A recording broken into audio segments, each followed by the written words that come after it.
Alors je dirais les deux, parce que ça fait 20-30 ans qu'on a perdu notre souveraineté, parce qu'on a délocalisé pas mal de choses, parce qu'on a appris à dépendre d'autres fournisseurs de technologie. Aujourd'hui, les plus grands acteurs technologiques au monde sont les Chinois et les Américains.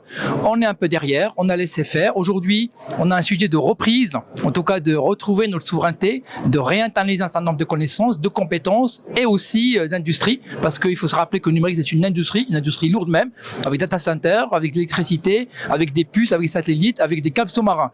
Alors cognitive aussi, parce qu'à un moment donné, il y a des LLM qui sont en train d'être sur le marché, il y a des dépendances au niveau des modèles, et les modèles aujourd'hui, ils font beaucoup de choses. Dans les réseaux sociaux, c'est des modèles qui sont en train de catégoriser un certain nombre de comportements. Dans les conditions politiques dans lesquelles on est en train de travailler, on est dépendant d'un certain nombre d'acteurs qui sont étrangers à la France, étrangers à l'Europe, et là, c'est une dépendance cognitive aussi, parce qu'on a un certain nombre de sujets pour lesquels on n'a plus la maîtrise.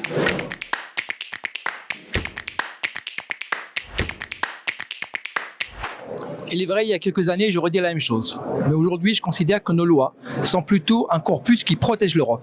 On a un socle démocratique, un socle de principes, des droits humains qui s'est reflété dans nos réglementations. Il est vrai que pendant longtemps, on n'a fait que réguler pendant que les Chinois copient, pendant que les Américains innovaient. Aujourd'hui, la donne a changé. Nos lois, c'est une protection à minima. C'est vrai, ça protège une technologie qu'on ne maîtrise pas. Mais aujourd'hui, je considère que c'est un acte qui permettrait d'aller au-delà. Le temps qu'on puisse retrouver une souveraineté, ces lois nous protègent. Ces lois permettent un petit peu à l'entreprise de travailler dans un environnement sécurisé et même, il faut le dire, nos citoyens, puisque la protection RGPD, IA Act protège d'abord les citoyens, aussi les entreprises et in fine les États. Globalement, ce que je peux dire là, c'est que maintenant, il faut arrêter de réglementer une matière qu'on n'a pas, la technologie. Il faut commencer à passer de la décision à l'action. Il faut passer du discours politique à la réalité d'exécution.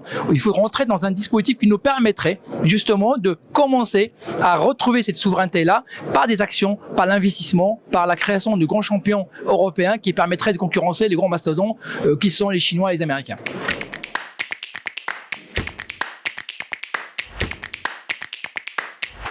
Alors, je dirais pas un seul maillon parce qu'à un certain moment, on peut dire 2-3 maillons, c'est important.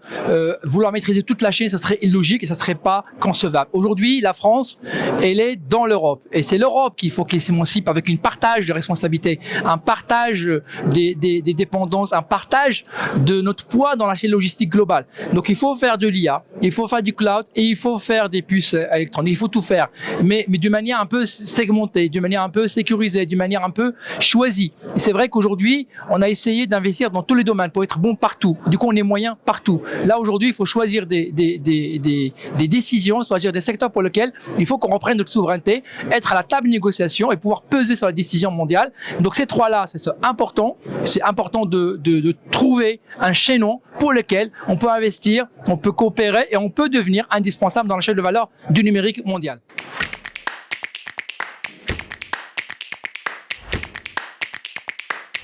Voilà, je dirais aussi un peu de tout.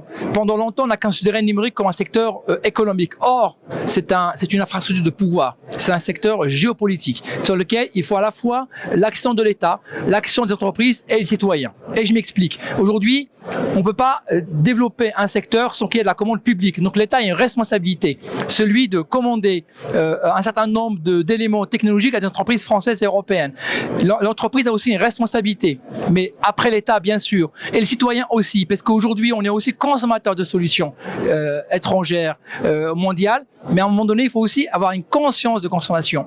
Les solutions existent, les alternatives existent aussi. C'est vrai qu'elles ne sont pas aussi nombreuses qu'on aurait espéré, elles ne sont pas aussi connues aussi. On a un déficit de connaissance des solutions françaises et européennes pour lesquelles l'État, l'entreprise et le citoyen peut aussi avoir un choix. Et donc, je réussis la souveraineté dans laquelle je parle dans le livre, sur l'emprise du code, qui est justement là. C'est un livre qui passe des constats à des solutions d'action. C'est quoi les solutions d'action? Ce sont des solutions individuelles aussi, vous l'avez dit. Ce sont des solutions pour l'entreprise, mais aussi l'État. L'État a une responsabilité morale, une responsabilité politique et une responsabilité démocratique. Globalement, ce qu'on dit là, c'est que le choix de notre dépendance, notre indépendance, c'est aussi un choix politique assumé pour lequel nous, en tant que Français, en tant qu'Européens, il faut qu'on prenne partie de ces décisions-là qui concernent notre présent et notre futur.